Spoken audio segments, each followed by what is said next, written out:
朋友们，大家好，我是赵硕。今天是11月22号。昨天晚上来到这张家川县以后，晚上在这路边的小公园里面找了个露营地，一觉睡到这会儿，早上的11点钟了。今天是24节气中的小雪，天气越来越冷了，把棉鞋我都换上了。穿那个单鞋实在是冷得有点受不了了。中午的11点半收拾完行李，这会儿先去办2件事啊，应该是3件事。第一件事先去邮局取一下我的快递，第二件事得去给我的鞋子买一个鞋垫。我这个棉鞋我去年最后冬季结束收拾进包的时候，我估计把鞋垫给扔了，估计是现在没鞋垫，这踩的脚板子太硬了。然后第3件事，到时候再去吃饭，吃完饭就可以出发了。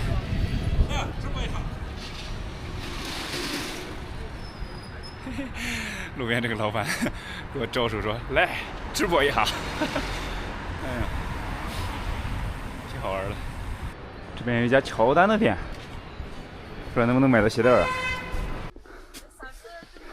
在乔丹那个店里面没看到有鞋垫，人家鞋的店都是专鞋专用的。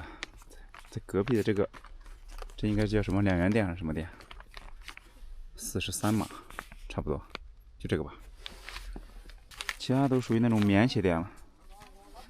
OK， 就这个，来个2双，换着用。所以说台阶赶紧先把鞋垫垫上，不然这鞋底板实在太硬了。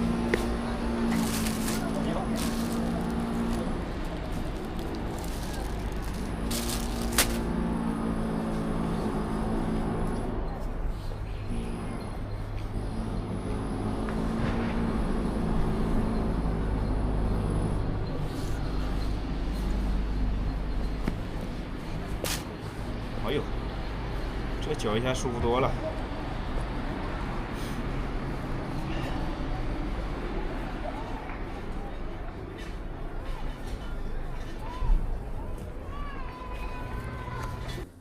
快递也拿到了，这是柴达木盆地的那个马海村的种枸杞的地主粉丝给我送的，因为之前的那个黑枸杞不是喝完了吗？那玩意儿泡水喝我就感觉贼好喝，然后就刚才就给我整了点。哇，这么一大箱，拆开吧，拆开装好装一点。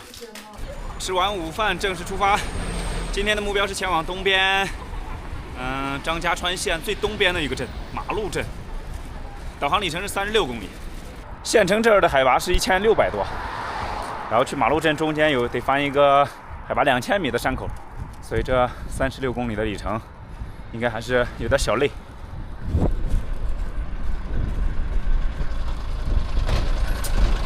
阿阳中学还是阿阳中学？这还没走出县城呢，又被迫停下来了。这看到一个学校叫阿阳中学，哎，我就很好奇为什么叫阿阳中学。查了一下资料，原来阿阳这个是张家川县的古地名。古称阿阳，为什么叫阿阳呢？你看昨天一路逆流而上、顺河而上的那个河叫什么河？后川河，那个是牛头河的一个支流。这个后川河在张家川县这个地方有2源，分为2源，北边一个源河，还有东边一条河。然后东边这条河叫南川河，北边那个源头那个河叫北川河，所以阿阳，阿水以北为阳。那估计这个东源的这个南川河应该就是古称阿水了。这个阿在古时候的意思好像是大山的意思，因为这个地方位于关山的西坡嘛，大山绵延，所以可能是叫这个名儿。阿阳中学。哎呀，答疑解惑之后继续出发。在这骑行路上，这好奇心不能太重。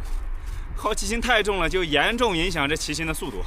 这路上经过的每一个地名、河名、山名，你稍微查一下它的历史渊源，我的天，那就是非常浩大的一个探索工程啊！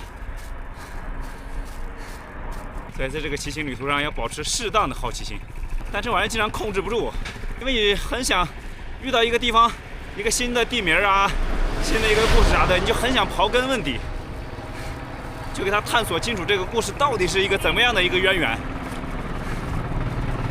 刚县城买了点炒栗子，在这休息会儿，爬坡爬了一身汗，好冷啊！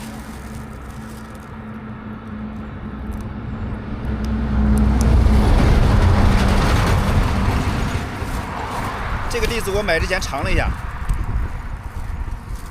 它这还挺好剥的，主要是它不粘皮儿。最怕就是买到有些栗子，一剥它那个肉全粘到里面，半天抠不出来，那就比较忧伤了。买栗子一定要买这种好剥的，小一点都没关系，但一定要好剥。哎，刚说你怎么就粘住了？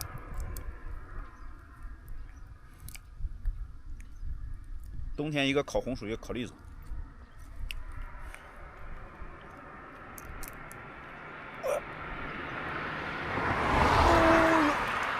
哎呀，杀几只。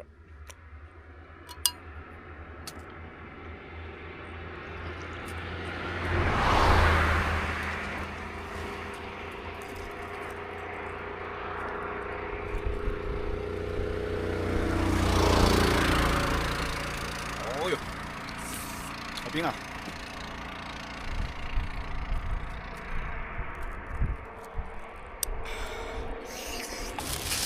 再吃个麻花，刚半路咬了一口。哇，你看这个南瓜麻花，太到位了。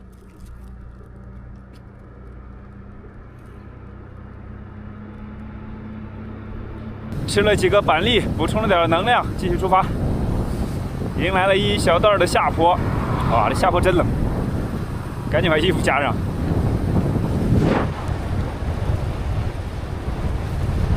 这会儿经过宫门镇，这也是古丝绸之路关陇古道上的一个重镇——宫门清真南寺。这边回族的特别多，所以有清真寺。哦呦，相当热闹啊！这街上这个叫卖声。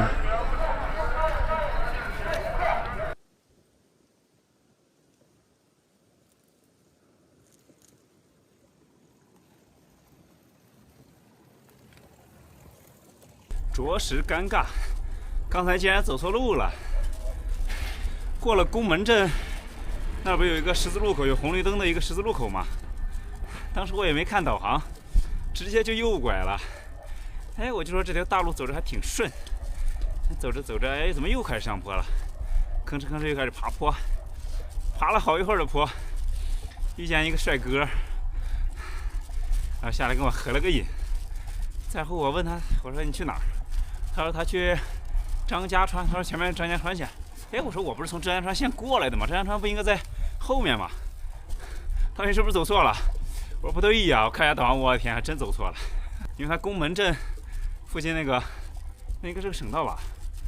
那个省道和去乡镇上那个路刚好是分开的两条路，像一个小环线一样。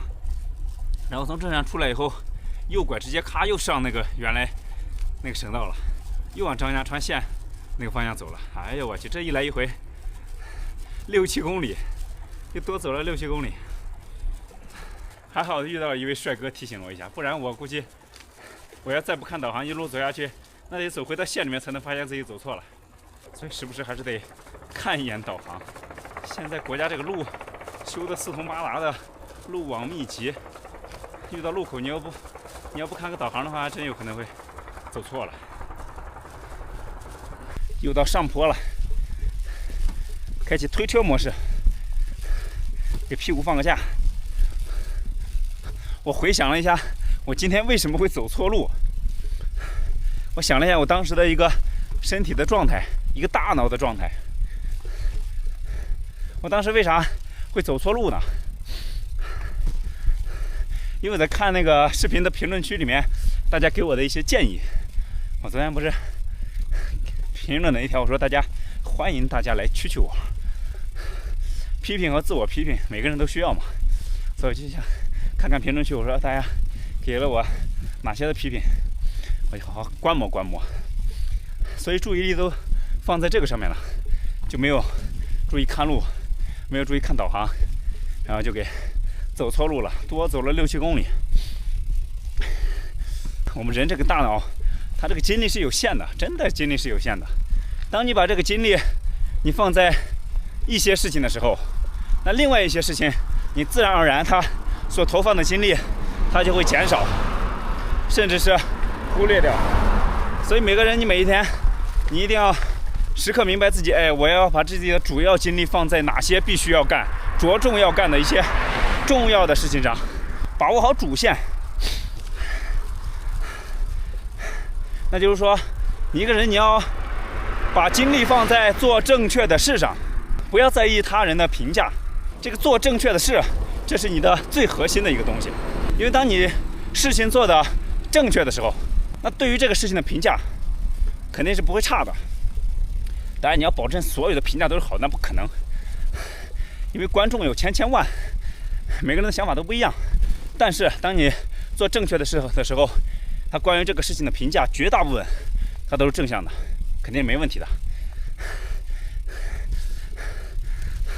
但是人非圣贤，孰能无过？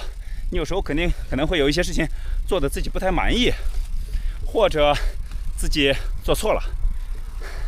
但是我们许多人，包括我自己是吧，经常就会陷入到一个局面当中，做错一件事情之后，我就沉溺到对于这个事情的反思中去了，长久的没有止境的陷入到那种自我反思中去，这样会进一步削弱你的整个身体的能量、思考的能量。你本来这个精力就有限，当你把大部分的精力都投入到这种自我反思、无休止的自我反思中的时候，那你就会忽略掉你该做的正确的事。你像对于我来说，这每天需要做的重要的事，那肯定就是我这个骑行旅程了。我这个骑行路线的规划，骑行路线上可能遇到的一些山川河流景点，它的一些故事，这些故事的资料我需要提前去了解，提前去做功课，不然的话等到现场你再临时去查资料，那所费的时间可能比你提前备课所费的时间还要多得多，效率就会比较低下，而且会严重打乱你的骑行节奏。所以对于我来说，就是我每天我必须要把我优先的这些事情给做完之后，像我每天的骑行路上遇到的一些我感兴趣的点的讲解，然后就是我露营、吃饭、休息，还有剪视频，这些是我最重要的事情。当我把这些最重要的事情做完之后，然后再去看，如果我再有一些碎片化的空闲的时间，那我再去刷刷抖音啊，查查资料啊，或者给自己放个假，刷刷评论区，看大家有没有什么一些新奇的观点可以值得我参考的。而且人的这个叫什么心情的好坏，心情的乐观与悲观与这个身体的状态也是密切相关，互相影响的。你像前2天我从那个妃子草原，在那妃子草原那个小溪里面踩了2脚泥，鞋子湿透了。那天下午一路下坡，冷风给我吹的，确实有点感冒，所以就导致我后来几天就有点感冒，以后他身体状态很低迷，身体状态低迷了以后，整个人就陷入一种那种低功耗的状态，就不想动弹。他身体需要休养嘛，到饭点了就要饭一吃，回来以后咔咔剪会儿视频，剪会儿视频就感觉累了，就发呆，然后就睡觉，就不想动弹那种感觉。所以当这个时候，你就要遵从这个身体的客观反应，就给予它一个休养生息的时间，就跟你开车子一样，是吧？你不能说车子已经出现故障了，发动机故障灯都亮了，轮胎也是漏气了，你说不行，我这会儿一定要去锻炼锻炼它，我要开着它去高速上跑一跑，那得到的结果肯定只会更差。好，当你身体状态好的时候，当你吃得很舒服，睡觉睡眠也很充足，志高气昂，能量充沛的时候，那这个时候你就要趁热打铁，是吧？你就给你哪怕加班呀，多加一些任务呀，都是没有问题的。在你该做的那些事情上，给它加大任务量，这都是没有问题的。它甚至可以以非常高效率、很好的效果去完成。所以人这个大脑一定要时刻都要思考，提醒自己，什么时候该干什么事儿，千万不要把自己大脑的这个精力浪费在一些无关紧要的碎片化的信息上，就类似于我们刷抖音一样。刷抖音被称为现代版的鸦片，真的是那个短视频时代，网上有很多的碎片化的、大量的、五花八门的、千奇百怪的信息，你刷起来会让你的大脑得到短暂的一个快感，你感觉这个玩意儿挺新奇，对我好像挺有用。但是你刷了很多完了之后，你会发现你的大量的思维、你的精力被占用了，因为这些信息太过于碎片化，太杂了。它虽然每一个信息它可能占用你的大脑的思维算力只有一小部分，但是你的思维算力是有限的呀。当你把你的精力完全分散在几十上百个这种碎片化信息的处理中去以后，那你生活中该干的主要任务你自然就会忽略掉，因为你没有多余的精力了。好钢一定要放在刀刃上，精力有限，一定要始终明确自己需要干的最重要的事情是什么。这让我想到那个手机还有电脑芯片里面那个存储的那个原理。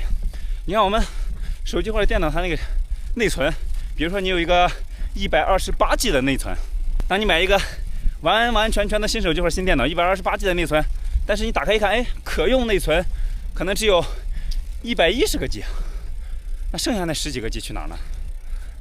我想这个原理大概就和我们那个停车场它原理是一样的，内存是往里面存各种数据，停车场是往里面存车，你都要存都要取，要保持这个存取的一个快捷性和通畅性。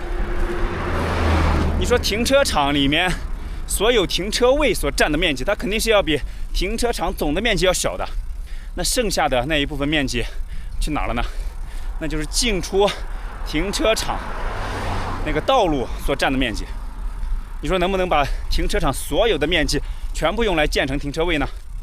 当然也可以，但是这种情况下，当你车停满以后，那是不是只有停车场门口的那一辆车可以出得去，其他的所有的车都被卡死在里面了，出不去了？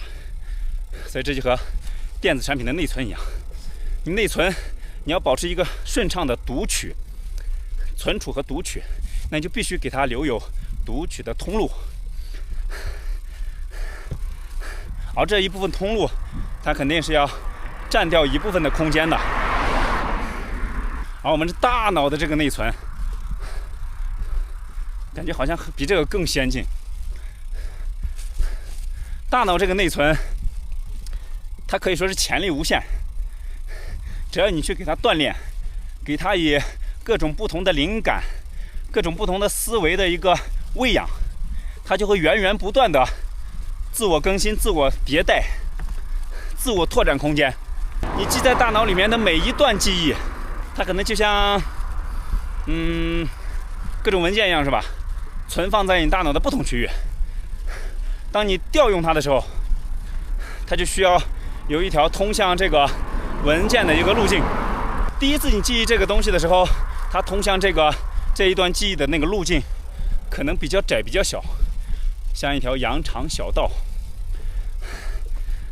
你对这段记忆可能没有那么的清晰，但是当你第二次、第三次反复的再去加强这段记忆的时候，它通向这段记忆的那个路径就会刷新，就会加宽，它就会由曲折的羊肠小道逐渐升级为乡道、县道，柏油路的省道、国道乃至高速公路。当你把这段记忆经过规律科学的记忆法，叫什么？温故而知新，反复加强以后，最后它这段记忆就会变成你的永久记忆。通向这条记忆的那个路径，就会变成为双向8车道的高速公路，畅通无阻，而且不限速，你随时随地可以调取。往大脑里面记东西，产生一个新的思路。这个就像往岩石上刻字一样，你刚开始往岩石上刻字的时候，可能刻出来那个刻痕，它只有浅浅的1毫米，字也很小，很模糊，你必须要离得很近才能看得清。但当你反反复复对于这段记忆进行加强、进行训练以后，它变成永久记忆以后，变成你的重要记忆以后，那这段记忆它就可能就是一个岩壁之上，你离了10几公里都能很清晰的看见的大字，可能一个字都有方圆10几米宽。我们大脑的这个记忆，你像有些记忆，它可能在第一次发生的时候，它就已经非常清晰的、永久的刻在你的大脑里面了。像你如果是经历了一些特别重大的心理变化、心理考验的一些事件，给你造成了巨大的心理冲击，那这样的事件和记忆，它就会一次性的变成你的永久记忆，永不磨灭。而我们平常生活中一些普通事件，以及我们所要学习的一些知识，我们所要学习的一些道理啊，一些我们需要掌握的一些技术，这些对于我们来说可能没有那么的有乐趣，没有那么巨大的心灵冲击。所以这些记忆，你要想让它变得巩固、变得牢靠，你就需要反复的人为的去加强记忆。这就所谓的温故而知新。而且它这个记忆很神奇啊，温故而知新。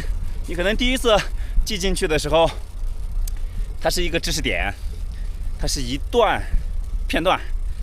当你第二次去温习它、加强记忆的时候，它这个记忆会自动的进行加强、进行修补、进行充实，内容的充实，它会越来越立体，所占的空间越来越大，它会产生新的内容、新的灵感。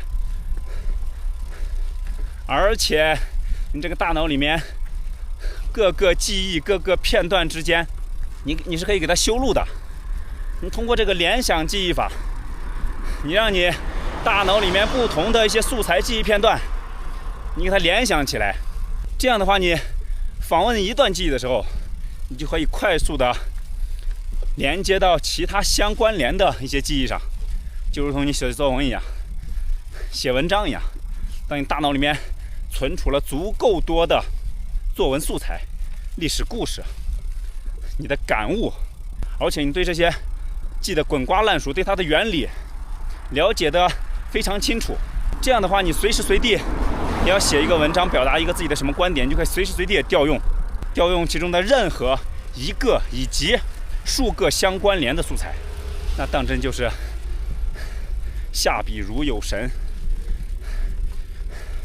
人这个记忆也是如此，要想大脑记忆力好，要想思维越来越顺畅，就要不断的去练它，不断的去给它喂素材、喂灵感，不断的去使用它。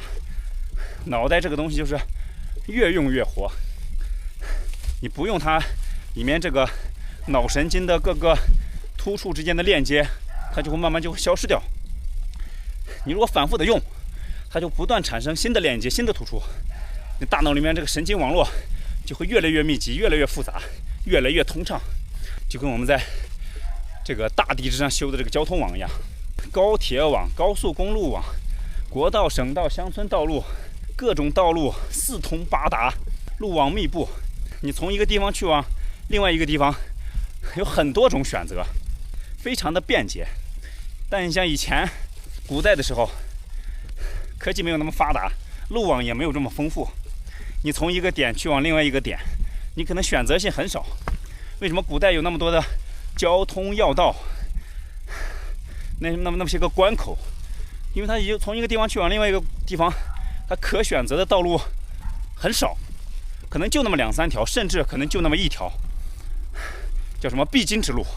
然后你在那个险要之处设上一个关卡呢，就是一夫当关，万夫莫开。好，我们的要提升我们的大脑的这个思维能力，那就不断的去训练它、喂养它，把大脑里面这个交通路网、思维路网给它建得非常的密集、顺畅。任何时候你有一个想法，你就要立马进行联想，进行训练，让它可以从你大脑里面的 A 片段立马联想到其他的 B 片段、C 片段，形成互相的一个链路、通路。张骞通西域，丝绸之路，长安、陇西。我现在就位于这陇西和长安中间的关陇大道的陇山。敦煌、玉门关、阳关、楼兰、鄯善、龟兹、于田、莎车、疏勒、大渊、兰市城，这什么字儿？翻兜玉，不知道念对不对？继续爬坡。有一个词叫“心随境转”，用来形容我真的是太贴切了。像前2天在清水县睡懒觉之前的那几天，晚上我就状态比较低迷，因为身体太累了。每天总感觉好像也没骑多少路，但就很累。然后后来我就睡了2、3天的大觉，睡眠充足以后，就感觉思维很清晰。前2天累的时候，看见阴天，哎呀，我都头疼。但这2天等身体状态好了以后，哪怕是阴天，感觉也挺好，感觉没那么压抑。所以说，人这个动物吧，它有时候很脆弱，脆弱的像一根苇草，但人有时候又很坚强，因为人是一根有思想的苇草。风吹不断，雨打不完，陷入低迷的状态并不可怕，这是人生的重要组成部分。谁还没有个情绪上头的时候，是吧？一个活生生的人，有时候有点情绪非常正常，对于每个人来说都是这样的。但你不能完完全全的情绪化，完完全全的情绪化以后，你就会很痛苦，失去控制。失去控制以后，就会做很多的蠢事和错事。但你也不能完完全全的理性化，只讲道理，压灭自己的所有情绪，那就太不近乎人情了，那就没有人情味了。所以其实可以把28定律用在这个地方，再加1分吧，3分情绪，7分理智，这就是一个很完美的比例。这样就是一个既理性又活生生的人。这7分的理性可以让你在陷入到一些迷茫和难以理解的问题的时候，你跳脱出来，就像那个元神出窍一样，不在3界之中，跳出5行之外，你跳出当前的你所处的这个空间时间，以一个第三者的视角，从高空、从远处去客观的看待自己所处的这个境况，你心中的疑惑就会豁然而解，也没什么大不了的。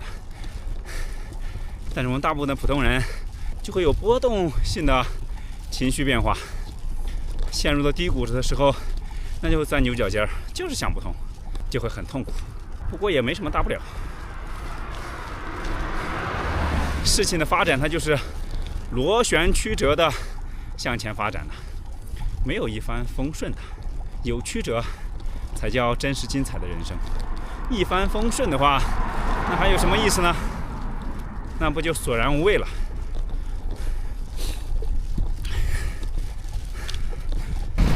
OK， 你来一段短暂的下坡。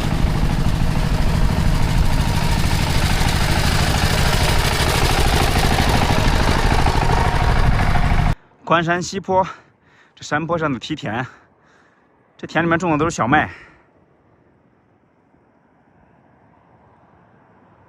我的天哪，那边一群羊怎么在麦田里面疯狂的吃啊？哎，是不是下面那个不是麦田啊？可能是荒地，上面这个绿一些的才是麦田。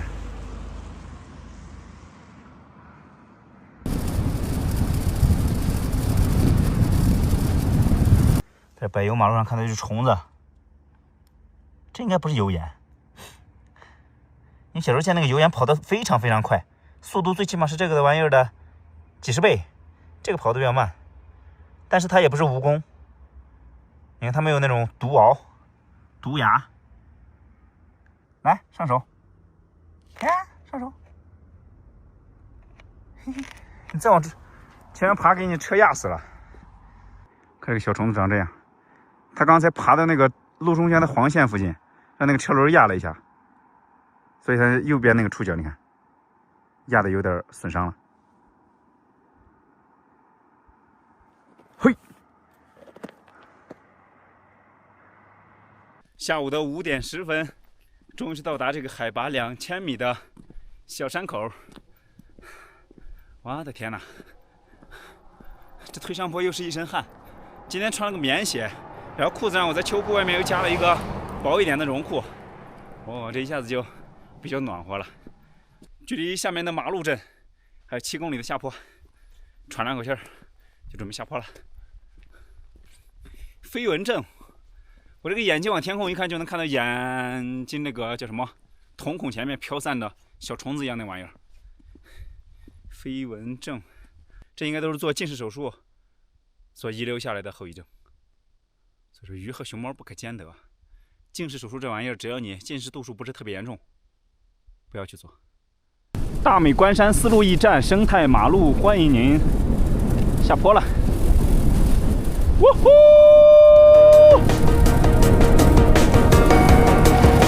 迎面走来个3蹦子，我的天哪，这黑烟太呛人了。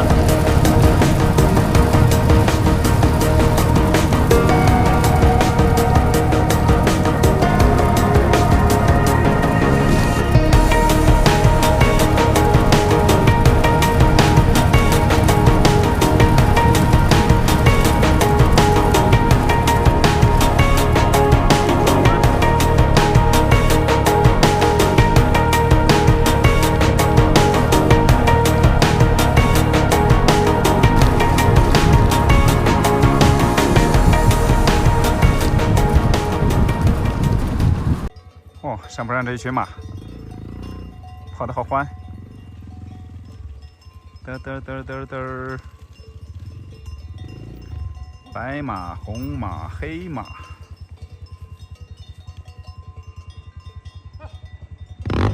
到达马路镇，这儿的海拔1800多。明天我打算到时候去老爷岭上露营上一晚上，所以到时候上老爷岭之前得买点菜。明天早上出发之前再买菜吧，这个菜店。今天就不买了，今天就老早休息了。好，今天视频就分享这里，朋友们，下期再见。今天晚上的晚餐麻辣烫，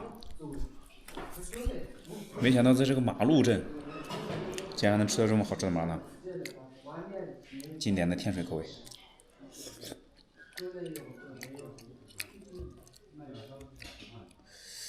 尤其这个丸子，土豆丸子，不好吃。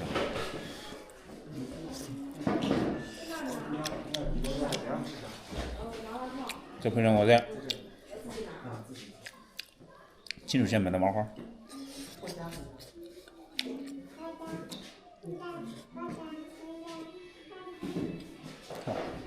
太屌了！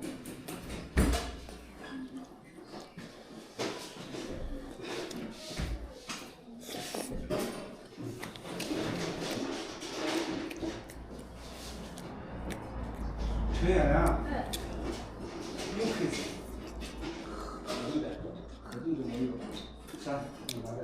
能喝，能喝，你要有自信心，只有你自己哦，你行，这个多谢谢。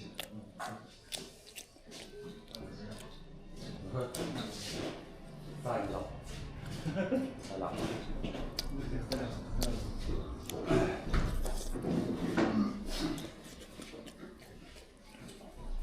吃完麻辣烫，这就去找旅馆休息了。今天视频就到这里，明天老爷岭再见。